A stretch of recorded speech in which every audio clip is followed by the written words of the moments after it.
He's been an MP, an MPP, a federal party leader, and a Premier of Ontario. His current role, however, sees him representing 9 different Indigenous bands as chief negotiator for the Matawa First Nations in the Ring of Fire negotiations. And joining us now for more, here's Bob Rae, Ontario's 21st Premier and now the negotiator for the Matawa First Nations. And it's good to have you back in this studio. Great to be with you, Steve. Well, ever since you retired last year as a politician, you have been representing the Matawa First Nations in these negotiations. What is your mission? My mission is to represent all of the communities, 9 very diverse communities, in a discussion with the province about how to proceed with development, how to make sure that First Nations benefit directly from whatever development takes place, to represent them in negotiations directly with the province. That's so far. We'll see if others join the table. And to make sure that First Nations rights and responsibilities are taken seriously in any discussions about development. You smile as you say that. Why? Well, I smile a lot these days. It's an interesting challenge, and it's always interesting to see what unfolds. But we're dealing directly with the province. It's a subject of tremendous importance to Ontario. I think everybody agrees on that. And a lot of development has taken place over the last 150 years in the province. And First Nations have never been consulted properly on how this should happen and how their position should be taken more seriously. So this is an interesting breakthrough for the province of Ontario. The first time we've moved beyond individual bands being consulted or talked about and moving towards a broader-based discussion on matters of real import to First Nations. There's you representing the First Nations. There's Frank Iacobucci, the former Supreme Court Justice, representing the government of Ontario. You two have history together, right? You've known each other a long time. He was president of U of T, I think, when you did your post-secondary review for the previous Liberal government. Is that part of the thinking, that because you two know each other well, you two can make progress where others have failed?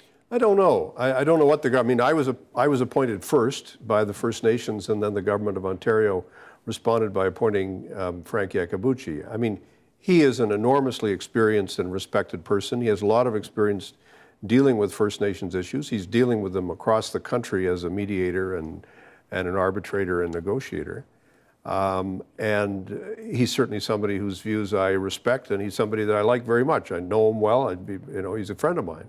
But that doesn't affect the fact that we're representing 2 different parties, and we have sometimes interests that are not the same, and we have views that are not the same. And so there's no lack of candor in our discussions about what we can and can't do. And no matter what the chemistry is between negotiators, you can't overcome the fact that it's your parties that have to be persuaded that this is the direction in which to go. And you've got to be we don't represent ourselves in this discussion. If it was up to the 2 of us, I suppose you could have a very rapid conversation, but it's not like that. You've each got to sell something back to your... We've got to talk to the people that we represent, and sometimes we have to say things to each other that the other side might not like to hear about. Well, this is the province's interpretation of its position, and this is the First Nations interpretation of our position, and there has always been a different narrative between the Crown and the First Nations about what is the law, what is the situation, where do we need to go. I think in this case it's coming closer together. I think in this case we are working reasonably well together, and we're making some progress. We've signed a framework agreement, and we're continuing our discussions. In fact, I was just on the phone today with Mr. Iacobucci to talk about some of the things we need to work on.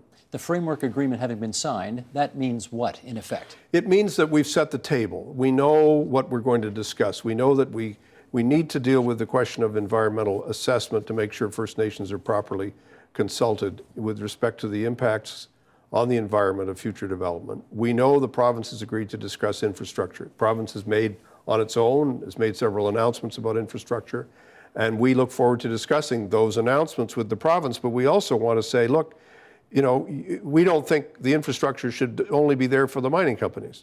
We think the infrastructure has to be there for communities that have not had decent infrastructure. 5 of the communities that I represent have no roads to get to. There's no all-season road to get into. Got to fly in? You fly in, and there's a winter road that connects the communities, but this past winter is the first winter in a while that we've had really good roads that have allowed communities to connect.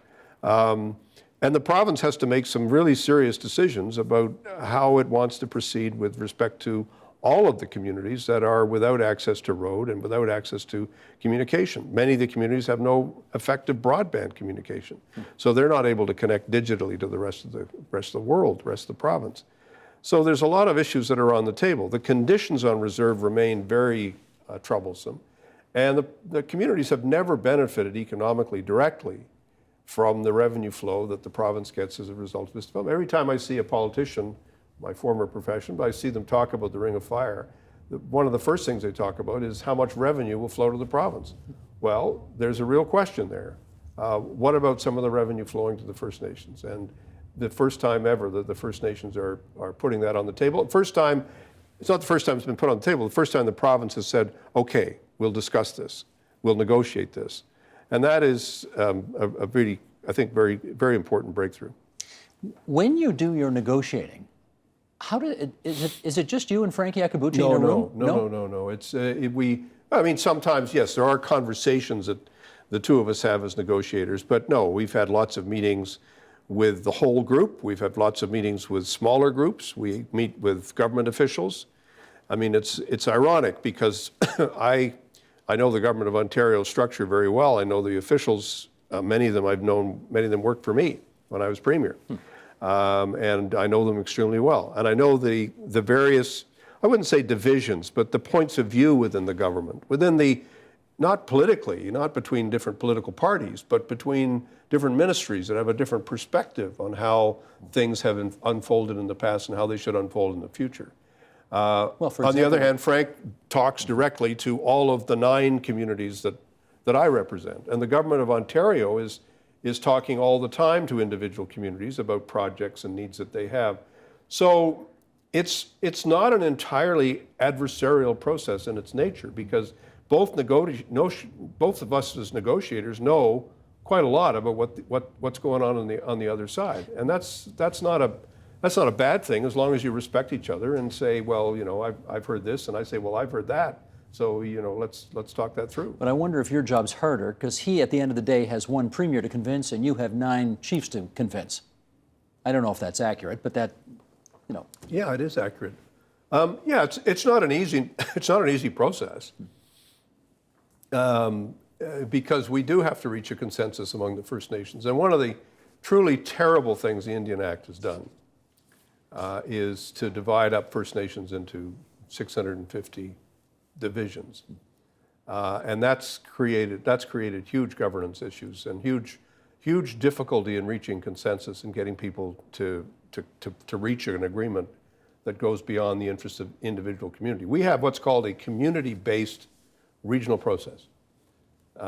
There has to be support within the communities for a consensus to grow, and so my job doesn't only involve convincing chiefs; it also involves visiting and talking to and engaging in community discussion in 9 separate communities, many of which have, you know, different interests. Some communities are right next door to where a mine site might go, but it's less certain as to where mine sites will go now because of the fact that the market is playing havoc with the mining industry across the world, and that's something we all have to deal with.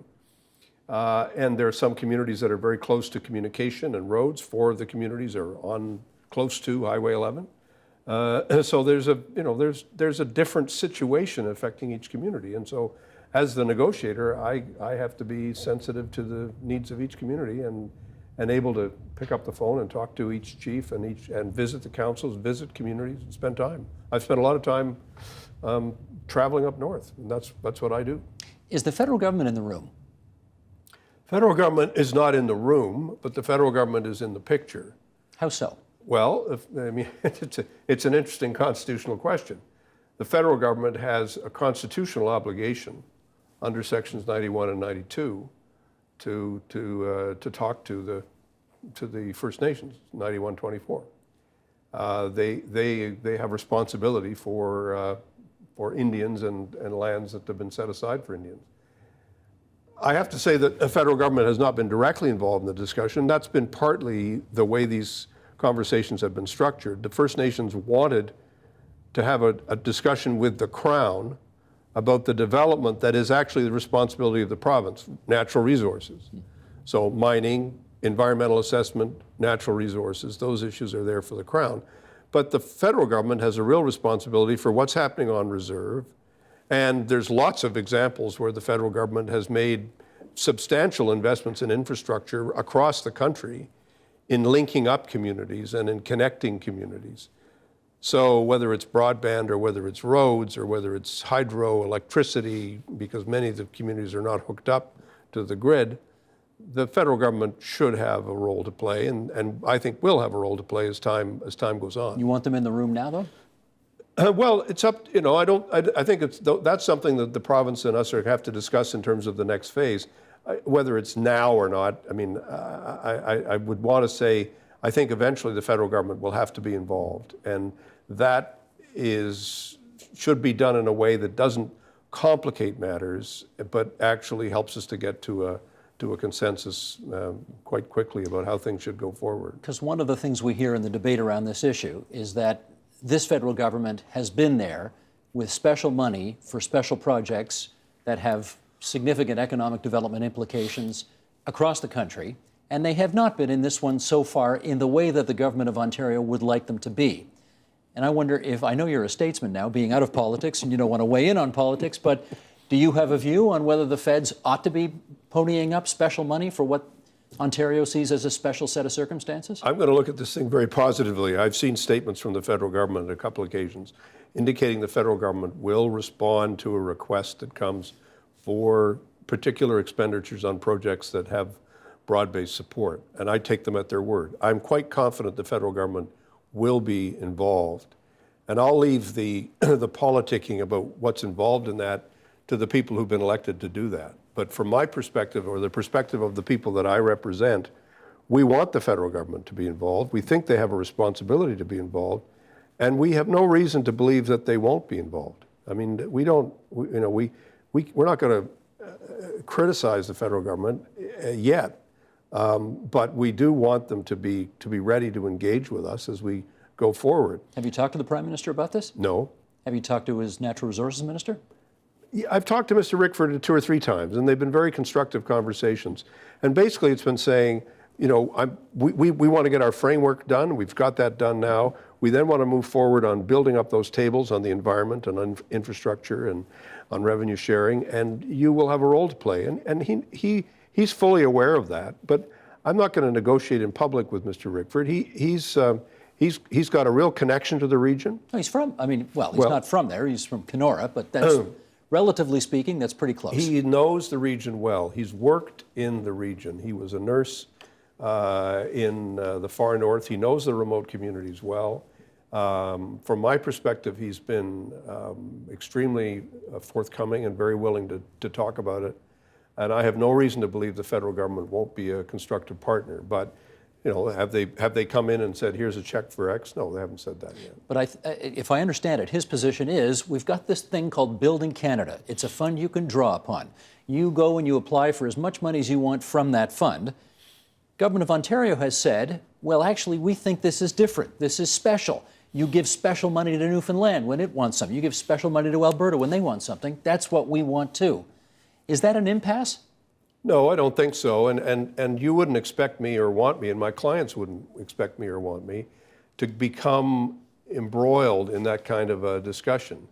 What we want to do is make sure that the federal government lives up to its responsibilities under the Constitution of Canada, which it has, and that it's going to be a constructive partner. And I think, from our perspective, we want that to happen, and we're not going to be saying it's got to come out of this pot or that pot. What we're going to be saying is these are the funds that are required to do the work that needs to be done. And our big point in all of this is the development that needs to happen is a human development.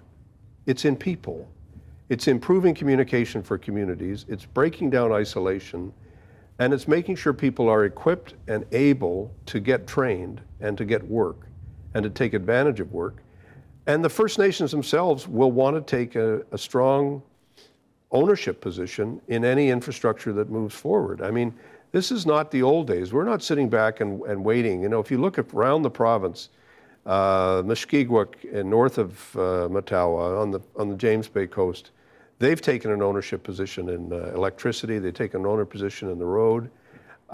If you look at the infrastructure patterns across the country, the pattern increasingly is First Nations taking an equity stake and getting involved in the ownership and management of infrastructure. So that's something that we want to put on the table. We want to explore with the provincial government and with the federal government. And we've had no indication from either government saying, well, no, we can't do that. How about the mining companies? Mining companies open to that? Sure. I've had absolutely no sense that they're, but again, the problem with the mining companies is which ones and how much money do they have? And how can we know that they're going to be able to really invest the capital that's required to do what needs to be done? I mean, I know that in some press releases, mining companies are critical of the First Nations and critical of the provincial government and other governments, et cetera. But you got to move from the front page of the newspaper to the business pages and understand what's going on. The mining industry around the world is having a rough time. It's cyclical. It doesn't last forever. But right now, their boards of directors are cutting them back. And just as Cliff's board of directors said, no, we're not moving on this. And the reason, you know, it's a $3 or $4 billion project. So where are you going to get that kind of money? And you've got to go to the financial markets to get it. It's not always easy. I want to ask you, and I want to ask this carefully, but it's a question that emerges out of the activities that we've just seen in the past week that cost Sean Atleo his job. An enormous debate in Indigenous circles right now, where the former Grand Chief of the Assembly of First Nations felt it was so intractable he had to quit. Are you satisfied that the 9 different groups that you represent are, and again, I'm going to search for words here, and you help me if I've got the wrong words, are sophisticated enough in their governance structure, are on the same page enough, whereby if you get a good deal that you are satisfied with and can recommend, that they can actually pass it?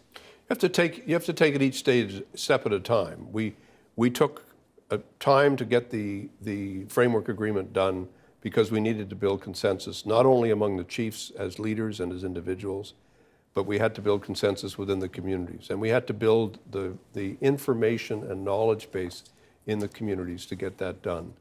I'm not going to offer a comment on the education process, except to say that I think the negotiation and the discussion is as complicated and difficult as anything I've ever done. But it's worth it. And it's entirely possible to do it because these things are things that have to happen. We can't undertake another big project in traditional territory of First Nations without benefiting the First Nations. We can't do it. I don't think we can do it legally, but we can't do it morally and politically. The First Nations themselves, I think, are not opposing development. They are talking about how can they participate in development and how can we make the development even more sustainable than perhaps the companies or the government at first blush would be prepared to do. And that's a challenge. I mean, we are dealing with a part of the country and a part of the world that is really amazingly pristine. It has 4 of the biggest river systems in the country. It's a spectacular country, beautiful. And now we're looking at mining development and roads and hydro development affecting it. So how do we do that in a way that's not going to ruin it? And that's something that I think every Canadian and every Ontarian has an interest in seeing happen. And certainly the First Nations have a very direct interest in seeing this is their homeland, this is their territory, this is where they've all grown up, and that's where they've been living for 8,000, 10,000 years. So we can't just say, well, we're not going to take your concerns seriously. And I don't hear anybody saying that. I don't hear any political party or government saying, we're going to ignore your interests. I think people recognize that there's a claim there that has to be satisfied. Sure, but you're satisfied that they actually have a bottom line, that if it's met, their governance structure will actually permit a yes at the end of the day. I think this is a process that can get to yes. I think it's hard, and I think it's difficult, and I don't think it's a straight line. And there will be setbacks, and there'll be days when, when you'll be a little less certain. But I do believe that it's eminently possible to get to yes. I believe that very strongly. A couple of minutes to go here. Can I ask you a personal question now? You know I want to go here anyway.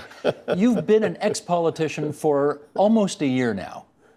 Are you at the point yet where you get up in the morning and you stop thinking of yourself as the former member for Toronto Centre, the former interim leader of the National Liberal Party, the former premier of Ontario? Are you there yet? Oh, absolutely.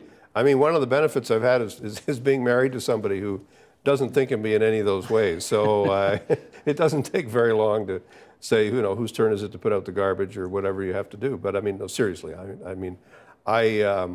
I've always had, I hope I've had the ability to try to move on and to be really very engaged in what I'm doing. I'm not only involved in this project, I'm involved in a project in British Columbia, which many of similar issues are being raised about development and consultation and ownership and participation by First Nations in development. And it's a fascinating time to be on at the face of this transition to... But I've been told the hardest part about being an ex-politician is that you pick up the paper in the morning and instead of being able to say, I'm going to solve this problem today, you have to just say to yourself, I can't do a damn thing about this today. My wife's definition of a former premier, as you may know, is that somebody who gets into the back seat of a car and nothing happens. So I got here I got here on the TTC today. So is that right? Yeah, and nobody threw me off for holding a press conference. It was very good. Oh, that was darn near a partisan comment, Ray. We almost got you to play in the old sandbox of partisan politics. I do read the papers. So you did. You had your permit to ride the subway today. I did, yes. Unlike maybe a former Tory. Yeah, senior's ticket. Very nice. Yeah, it's very good. Very good. Well, as you know, you're always welcome in this studio, and we appreciate your visits here, and we thank you for the update on your participation in the Ring of Fire. Thanks so much. Thank you very much. That's Bob Ray, 21st Premier of the Province of Ontario, Chief Negotiator for the Matawa First Nations. Support Ontario's public television. Donate at tvo.org.